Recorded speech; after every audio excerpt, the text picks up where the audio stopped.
Eh, Selamat pagi. Pada kesempatan kali ini saya akan menjelaskan beberapa pertanyaan yang diberikan oleh dosen di tugas makroekonomi. Sebelumnya izinkan saya memperkenalkan diri. Nama saya Juliarti Warugo, NPM 2325310461. Baik, di pertemuan pertama saya mendapatkan 4 pertanyaan. Pertanyaan yang pertama yaitu sebutkan 5 masalah ekonomi yang ada di sekitar Anda. Yang kedua, penyebab masalahnya. Yang ketiga, apa dampak masalahnya. Dan yang keempat adalah solusi. Baik, ada beberapa masalah yang saya temukan, yaitu pertama adalah pengangguran. Ada beberapa penyebab yang membuat pengangguran kurang. Yang pertama adalah kurangannya lapangan kerja, ketidaksesuaian antara keterampilan tenaga kerja dengan kebutuhan pasar. Yang ketiga adalah PHK akibat perubahan ekonomi atau teknologi. Dampak dari pengangguran ini adalah penurunan daya beli masyarakat. Yang kedua, peningkatan angka kemiskinan dan kriminalitas. Dan yang ketiga adalah beban sosial yang meningkat pada pemerintah. Adapun beberapa solusi yang saya dapatkan, yang pertama adalah program pelatihan kerja untuk meningkatkan keterampilan. Yang kedua adalah mendukung usaha kecil dan menengah atau UKM untuk menciptakan lapangan kerja. Dan yang ketiga adalah mendorong investasi yang membuka peluang kerja. Selanjutnya adalah yang menyebabkan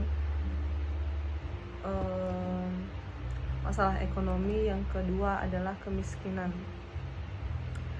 Adapun penyebabnya, yang pertama adalah rendahnya pendidikan atau keterampilan masyarakat. Yang kedua, akses yang terbatas ke sumber daya dan peluang ekonomi. Yang ketiga, distribusi kekayaan yang tidak merata. Dan ada beberapa dampak yang saya temukan dari kemiskinan ini adalah meningkatnya ketimpangan sosial. Yang kedua adalah gizi buruk dan kesehatan yang memburuk. Dan yang ketiga adalah penurunan kualitas hidup. Adapun beberapa solusi yang saya temukan, yang pertama adalah penyediaan akses pendidikan yang terjangkau dan berkualitas. Yang kedua, pemberian bantuan sosial yang tepat sasaran. Dan yang ketiga adalah peningkatan akses modal untuk usaha mikro dan kecil. Dan yang kedua adalah yang penyebab masalah ekonomi adalah harga kebutuhan pokok yang tinggi. Penyebab harga kebutuhan pokok yang tinggi yang saya temukan ada 3. Yang pertama adalah gangguan rantai pokok seperti cuaca buruk atau logistik yang kurang efisien.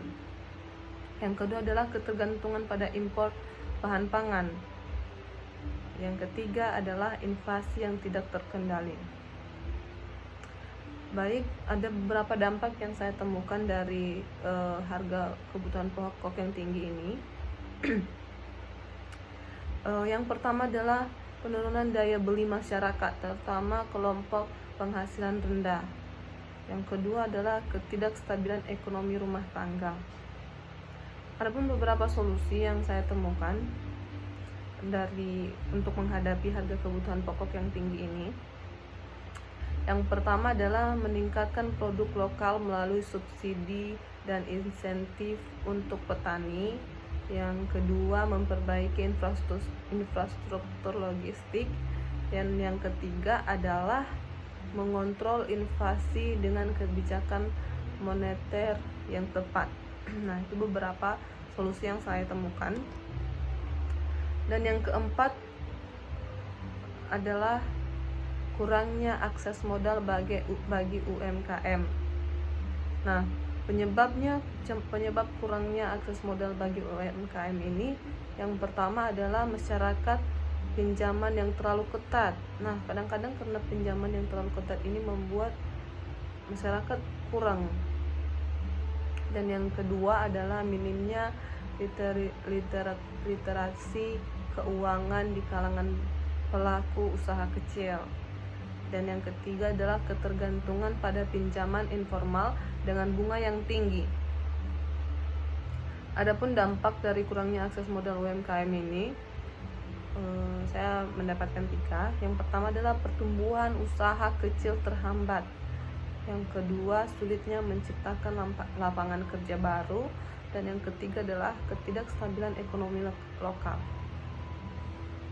Nah, solusinya ada 3 juga. Yang pertama adalah mempermudah akses ke pinjaman mikro dengan bunga yang rendah.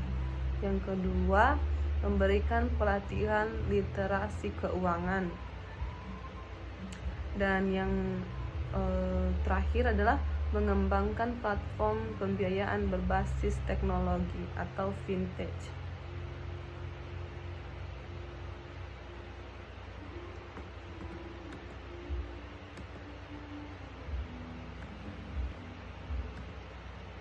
Baik, ada juga masalah yang terakhir adalah timbangan ekonomi.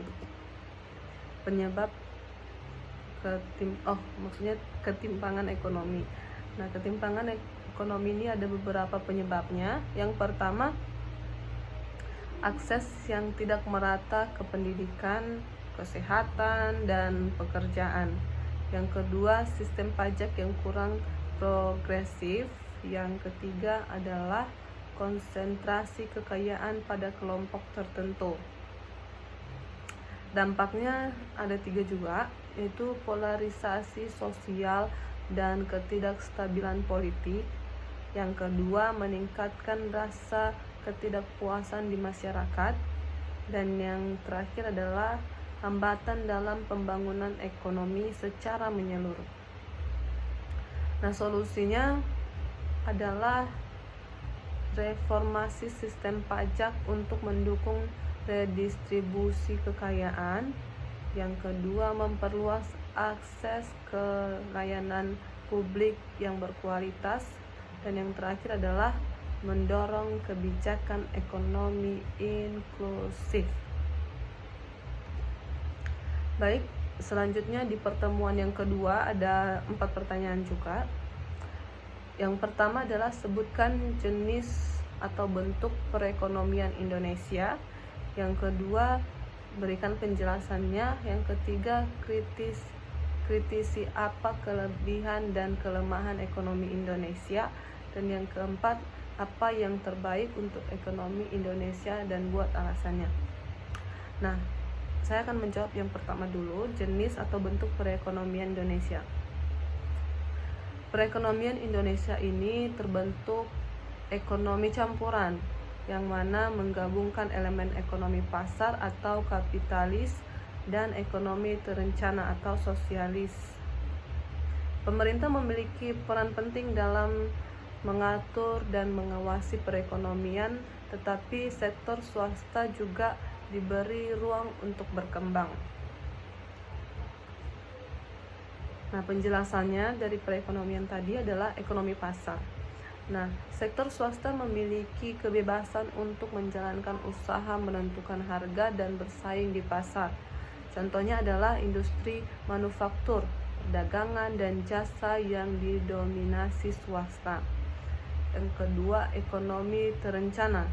Nah, ekonomi terencana ini adalah yang berperan penting itu adalah pemerintah dalam sektor strategis seperti energi, infrastruktur, dan pendidikan, serta kesehatan. Contohnya adalah pengelolaan BUMN seperti Pertamina, PLN, dan PT Kereta Api Indonesia.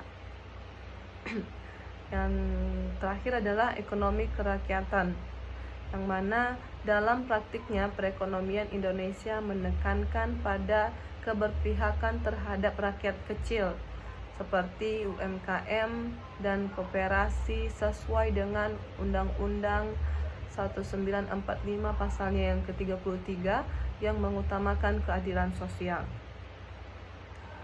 Nah, adapun kelebihan dan kelemahan ekonomi Indonesia, tentu saja perekonomian Indonesia ini memiliki kelebihan dan kekurangan. Adapun kelebihannya yang saya temukan adalah kekayaan sumber daya alam. Indonesia memiliki sumber daya alam melimpah seperti minyak, gas, batu bara, sawit, dan hasil laut yang mendukung perekonomian. Yang kedua adalah pasar yang besar. Dengan populasi lebih dari 270 juta, Indonesia memiliki potensi besar domestik yang besar mendukung konsumsi dan pertumbuhan ekonomi. Dan yang ketiga, stabilitas makroekonomi. Indonesia sering menunjukkan stabilitas ekonomi di tengah gejolak global dengan pertumbuhan ekonomi rata-rata 4-6% per tahun dalam beberapa dekade terakhir. Nah, kelemahannya pun tentu ada. Ada beberapa kelemahan yang saya temukan dari perekonomian Indonesia ini. Yang pertama adalah timpangan ekonomi. Distribusi pendapat yang tidak merata menyebabkan kesenjangan sosial. Daerah perkotaan lebih maju dibanding pedesaan. Dan yang kedua adalah ketergantungan pada impor, seperti yang sudah saya jelaskan sebelumnya. Beberapa sektor seperti pangan dan teknologi masih bergantung pada impor yang menyebabkan defisit neraca perdagangan. Dan yang ketiga adalah korupsi dan birokrasi yang rumit. Nah, praktik korupsi dan sistem birokrasi yang tidak efisien ini sering menjadi hambatan dalam investasi dan pengembangan usaha. Baik, pertanyaan selanjutnya adalah apa yang terbaik untuk ekonomi Indonesia? Ada beberapa alasan kenapa yang menjadi kenapa ekonomi Indonesia terbaik. Alasan yang pertama adalah pengembangan UMKM. Nah, UMKM harus menjadi tulang punggung ekonomi karena menyerap banyak tenaga kerja dan mendorong distribusi pendapatan. Pemerintah perlu memberikan subsidi, akses modal, dan pelatihan untuk memperkuat sektor ini. Yang kedua adalah peningkatan infrastruktur. Infrastruktur yang baik mendukung pemerataan ekonomi antar daerah, khususnya di kawasan timur Indonesia, sehingga potensi ekonomi di seluruh wilayah bisa digali. Dan yang ketiga adalah reformasi birokrasi dan anti korupsi. Memperbaiki sistem birokrasi untuk mempermudah investasi dan mengurangi korupsi akan meningkatkan daya saing Indonesia di kancah global. Dan yang keempat adalah diversifikasi ekonomi, mengurangi ketergantungan pada komoditas mentah dan memperkuat sektor manufaktur dan teknologi untuk menciptakan tambahan lebih besar. Dan yang kelima adalah keberlanjutan subsidi, memanfaatkan sumber daya alam secara bijak dengan menerapkan prinsip ekonomi hijau agar pembangunan ekonomi tidak merusak lingkungan. Baik, pada pertemuan 3 ada 2 pertanyaan. Yang pertama adalah amati permintaan terhadap suatu jenis barang di pasar atau pajak daerah dekat rumah Anda. Dan yang kedua, buat grafiknya. Ini saya sudah buat, silakan dilihat. Pengamatan permintaan terhadap barang atau beras. harga beras itu 10.000, 11.000, 12.000, dan 13.000. Jumlah permintaan kilogram per harinya adalah 100 kg, 90, 75, dan 60. Dan saya membuat grafiknya, silahkan dilihat.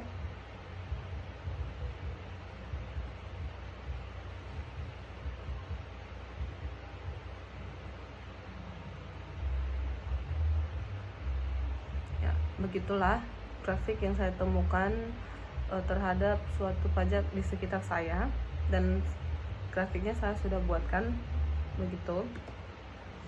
Nah, penjelasan grafiknya Hubungan negatif antar harga dan permintaan. Grafik menunjukkan bahwa semakin tinggi harga beras, jumlah permintaan akan berkurang. Hal ini sesuai dengan hukum permintaan, yaitu jika harga naik, permintaan cenderung menurun, dan jika harga turun, permintaan cenderung meningkat. Dengan asumsi faktor lain tetap. Nah, yang kedua adalah pola penurunan permintaan. Saat harga beras 10.000 per kilonya, permintaan tertinggi yaitu 100 kg per hari. Nah, ketika harga naik menjadi 14.000 kg, permintaan menurun menjadi 45 kg per hari. Nah, penurunan ini terjadi karena konsumen mungkin mencari alternatif barang lain yang lebih terjangkau dan mengurangi konsumsi. Nah, yang ketiga adalah elastisitas permintaan. Grafik juga mencerminkan barang perubahan harga mempengaruhi permintaan.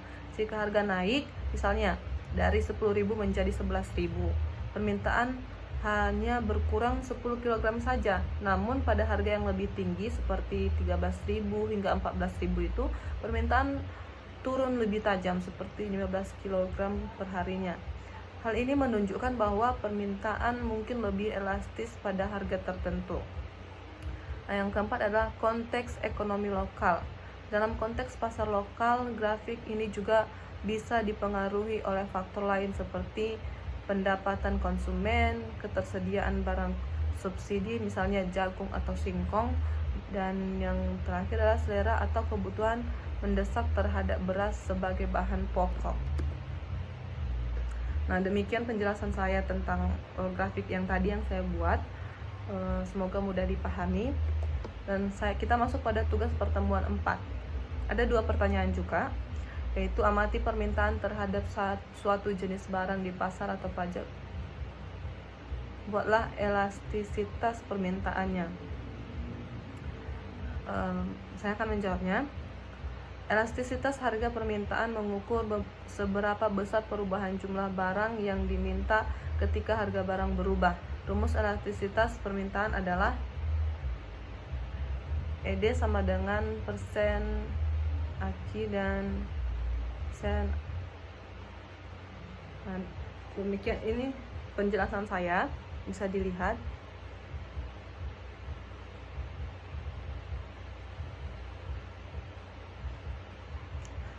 Saya sudah buat contoh data permintaan berasnya dengan menghitung presentasi perubahan kuantitas, juga menghitung presentasi perubahan harga, juga menghitung elastisitas ED. ED itu adalah elastisitas permintaan. Demikian penjelasannya. Semoga dapat dipahami.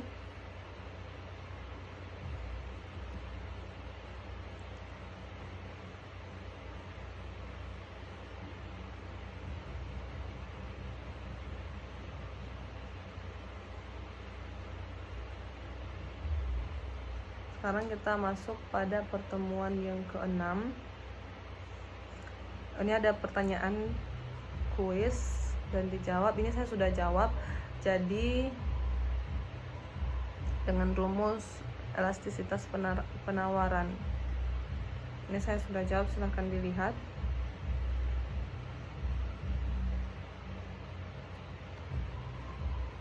Saya juga interval dari 4.000 ke 6.000, interval 6.000 8.000 saya sudah menjelaskan, silakan dipahami. Dan yang selanjutnya adalah elastisitas permintaan. Saya buat interval 2.000 ke 6.000, interval 4.000 6.000, dan interval 6.000 ke 8.000. Nah, sekarang kita masuk pada pertemuan yang ke-8. Ada 5 pertanyaan. Gambarkan secara empiris ekonomi mikro menurut saudara sendiri. Menurut saya, buat contoh secara empiris salah satu produk terkait permintaan penawaran. Yang ketiga, buatkan data empiris. Yang keempat, buat tabel permintaan dan penawaran. Yang kelima, buatkan elastisitas permintaan dan penawaran. Nah, saya akan menjawab pertanyaan yang pertama, adalah gambaran ekonomi mikro secara empiris.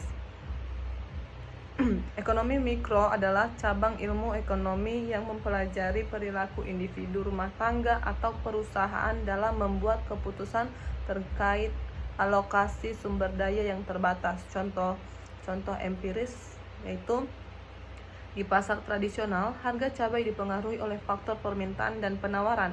Jika pasokan cabai menurun akibat musim hujan, sementara permintaan tetap tinggi, maka harga akan naik. Begitu adalah contoh empiris. Yang kedua, contoh empiris produk cabai dan permintaan penawaran. Produk yang diamati cabai merah, yaitu ketika harga cabai naik, konsumen mengurangi pembelian, seperti permintaan menurun. Jadi ketika harga naik, konsumen mengurangi pembeliannya, atau jadi permintaan akan menurun. Yang kedua adalah ketika harga cabai turun, konsumen membeli lebih banyak dan petani pun meningkat penawaran mereka. Nah, berikut adalah data empiris. Data harga cabai di pasar lokal serta jumlah permintaan penawaran. Nah, ketika cabai harganya 20.000, permintaan bisa 150.000 per hari. Penawarannya 50 per kilogram per harinya. Tapi ketika harga cabai meningkat, misalnya 40.000, maka permintaan akan menurun seperti 60 kg per hari.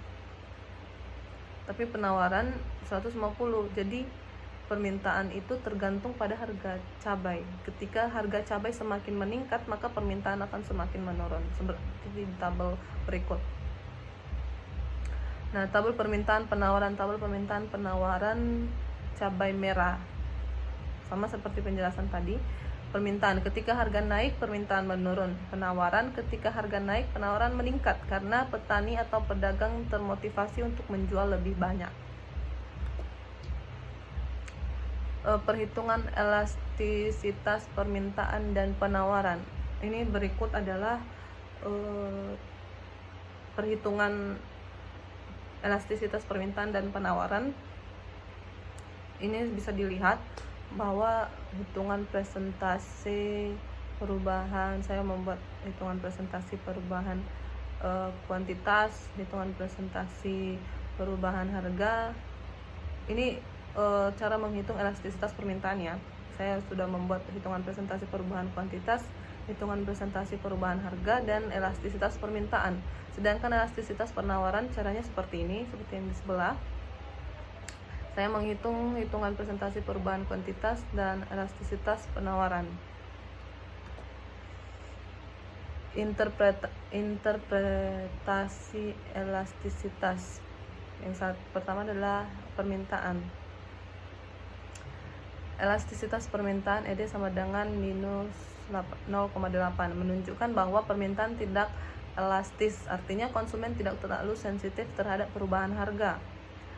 Yang kedua adalah penawaran. Elastisitas penawaran ES atau sama dengan 2,4, menunjukkan bahwa penawaran elastis, artinya petani sangat responsif terhadap perubahan harga. Nah, ini berikut adalah grafik permintaan dan penawaran cabai. Kurva permintaan yang garis biru adalah kurva permintaan, menunjukkan seiring kenaikan harga, menunjukkan bahwa konsumen membeli lebih sedikit cabai ketika harga naik. Kurva penawaran itu adalah yang garis merah. Meningkatnya seiring kenaikan harga, menunjukkan bahwa produsen menyediakan lebih banyak cabai ketika harga lebih tinggi. Nah, pada titik perpotongan kedua kurva tercapai keseimbangan pasar atau harga dan kuantitas yang disepakati oleh pembeli dan penjualan. Selanjutnya kita masuk pada pertemuan yang ke-11. Ada satu pertanyaan, adalah kumpulkan data 10 negara GDP dan GNP, analisis pakai tren dan grafik. Ini berikut ada beberapa yang saya temukan adalah Australia, South Korea, Rusia, Meksiko, Saudi Arabia. Berikut bisa dilihat, begitu juga dengan grafiknya saya sudah buat, silakan dipahami. Baik, kita masuk pada pertemuan yang ke-12. Langsung saja, data fiskal dari 10 negara mencakup aspek perpajakan dan pengeluaran pemerintah. Di Indonesia, resiko pajak terhadap PDB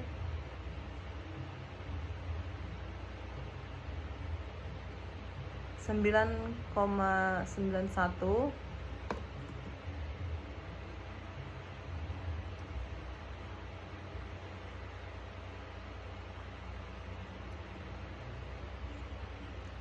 sampai 10,18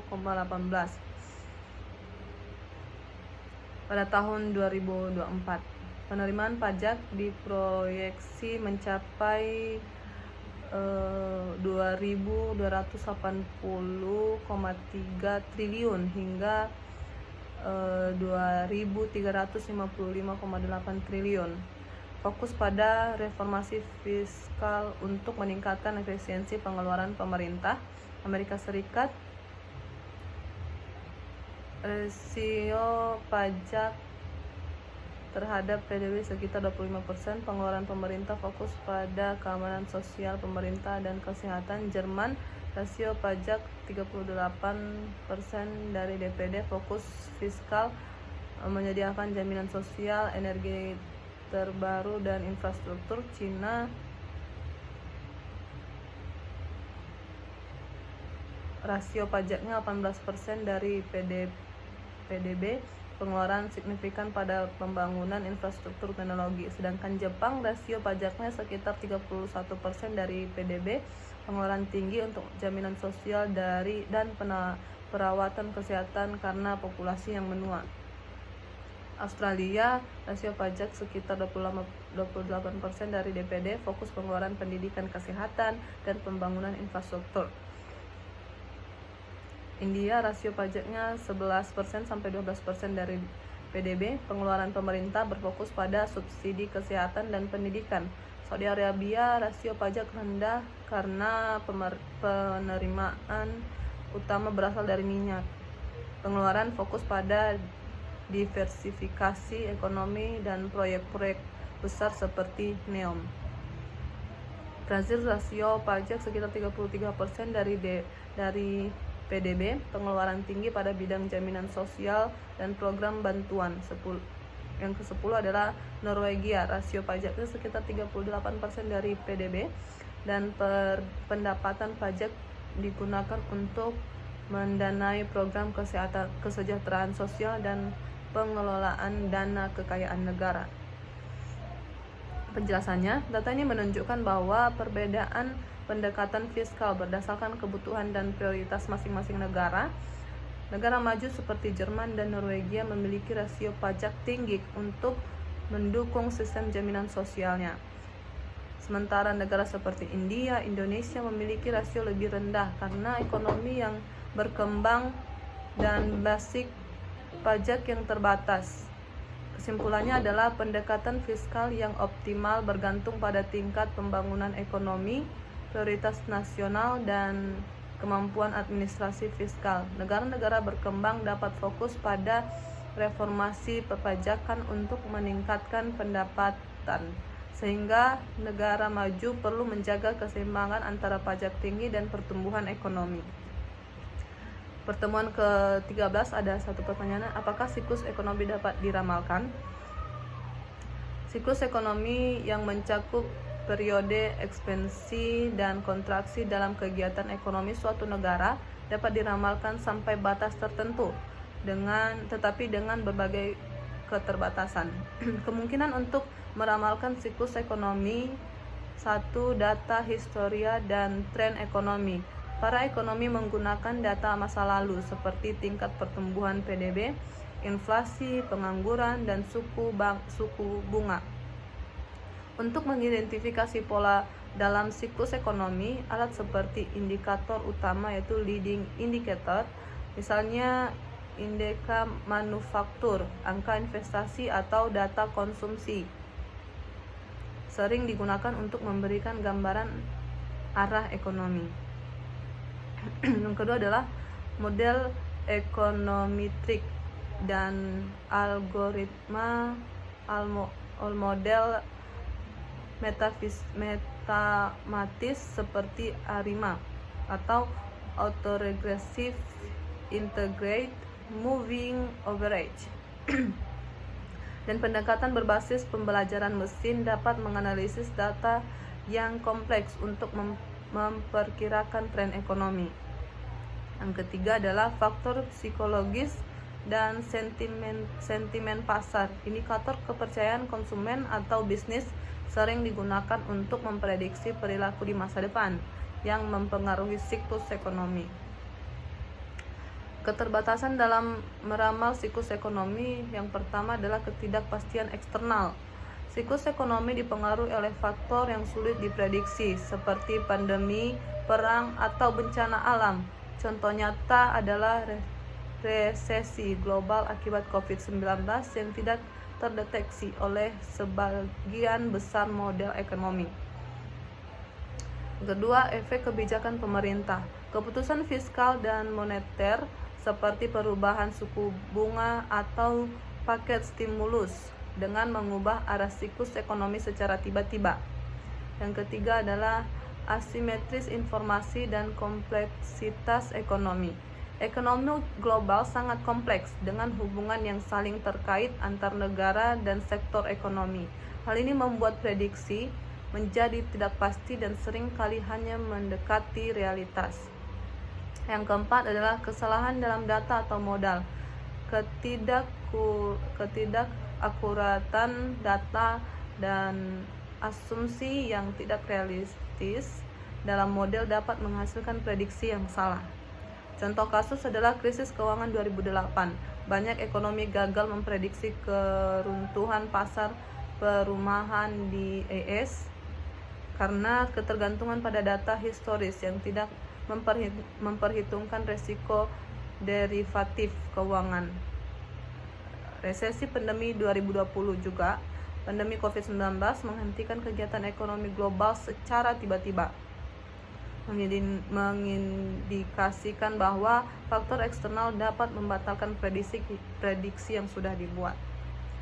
Nah, kesimpulannya adalah meskipun siklus ekonomi dapat diramalkan dengan menggunakan data, model, dan indikator utama, ketidakpastian yang tinggi tetap ada. Prediksi yang seringkali akurat untuk jangka pendek dibandingkan jangka panjang. Oleh karena itu, ramalan ekonomi harus dilihat sebagai alat bantu, bukan kebenaran absolut. Nah, pada pertemuan 14, 15, dan 16 itu adalah UAS. Ada 3 pertanyaan. Jelaskan tugas Bank Sentral Indonesia. Yang kedua, kritisi kelebihan dan kekurangannya. Yang ketiga, jika Anda jadi gubernur Bank Indonesia, apa yang harus Anda lakukan? Saya akan menjawab pertanyaan yang pertama. Tugas Bank Sentral Indonesia. Bank Indonesia sebagai bank sentral memiliki mandat utama yang diatur adalah dalam Undang-Undang Nomor 23 Tahun 1999 beserta perubahannya. Dalam fokus pada menjaga stabilitas ekonomi nasional, tugas BI terbagi menjadi 3 pilar utama. Yang pertama adalah menetapkan dan melaksanakan kebijakan moneter, mengatur jumlah uang beredar, menetapkan suku bunga acuan Bank Indonesia Rate BI Bank Indonesia 7-day reverse yang mengelola inflasi agar sesuai target. Yang kedua adalah mengatur dan mengawasi sistem pembayaran, menciptakan sistem pembayaran yang efisien, aman, dan andal, mengatur penggunaan teknologi finansial dan pembayaran seperti QRIS. Ketiga, menjaga stabilitas sistem keuangan atau dapat disingkat SSK, mengawasi perbankan dan pasar keuangan untuk mencegah resiko sistemik, bersinergi dengan otoritas jasa keuangan dan lembaga peminjaman simpanan dalam menjaga kepercayaan publik terhadap sektor keuangan. Kelebihan dan kekurangan Bank Indonesia. Kelebihannya adalah fokus stabilitas ekonomi. Bank Indonesia sukses menjaga inflasi di tingkat yang stabil dan menciptakan kepercayaan pasar. adopsi teknologi finansial inovasi seperti QRIS menunjukkan fleksibilitas Bank Indonesia dalam merespon perubahan teknologi. Koordinasi kebijakan, sinergi dengan menciptakan OJK dan LPS untuk menjaga stabilitas sektor keuangan. Kekurangannya adalah yang pertama, ketergantungan pada faktor eksternal. Kebijakan moneter Bank Indonesia seperti suku bunga seringkali dipengaruhi oleh kebijakan bank sentral lainnya seperti Federal Reserve AS. Kurangnya penetrasi kebijakan, efektivitas kebijakan, dan tidak selalu dirasakan secara merata di daerah terpencil. Yang ketiga adalah keterbatasan dalam meningkatkan kredit UMKM. Meski dalam program stimulus, realisasinya sering kurang optimal untuk mendukung sektor usaha kecil. Pertanyaan yang ketiga adalah, jika saya menjadi Gubernur Bank Indonesia, yang saya lakukan adalah memperkuat stabilitas ekonomi, memastikan inflasi tetap terkendali di tengah ketidakpastian global, dan mendorong kebijakan moneter yang fleksibel untuk mendukung pertumbuhan ekonomi. Yang kedua adalah mendukung digitalisasi ekonomi, memperluas adopsi teknologi pembayaran digital ke seluruh pelosok Indonesia, mengatur sektor teknologi finansial atau fintech secara adaptif agar inovasi berjalan tanpa merugikan stabilitas. Yang ketiga adalah meningkatkan dukungan pada UMKM, memperluas akses pembiayaan bagi UMKM dengan suku bunga rendah, mengintegrasikan UMKM dalam sistem ekonomi digital. Yang keempat, memperkuat transparansi dan edukasi publik, menyediakan informasi yang lebih mudah dipahami masyarakat tentang kebijakan moneter, meningkatkan literasi keuangan untuk memperkuat peran masyarakat dalam perekonomian. Yang keempat adalah sinergi kebijakan multisektor, memperkuat koordinasi dengan pemerintah dalam program yang mendukung pembangunan infrastruktur, pendidikan, dan ketahanan pangan, bekerja sama dengan OJK dan sektor perbankan untuk mendorong stabilitas finansial dan kemandirian ekonomi. Nah, kesimpulannya adalah peran Bank Indonesia sangat penting untuk menjaga stabilitas ekonomi nasional. Meski memiliki beberapa kelemahan, Bank Indonesia terus berinovasi dan menyesuaikan kebijakan untuk merespon tantangan ekonomi domestik dan global. Sebagai pemimpin, fokus pada inklusi keuangan, digitalisasi, dan stabilitas jangka panjang dan kunci keberhasilan. Demikian presentasi dari saya, semoga dapat dipahami dan terima kasih.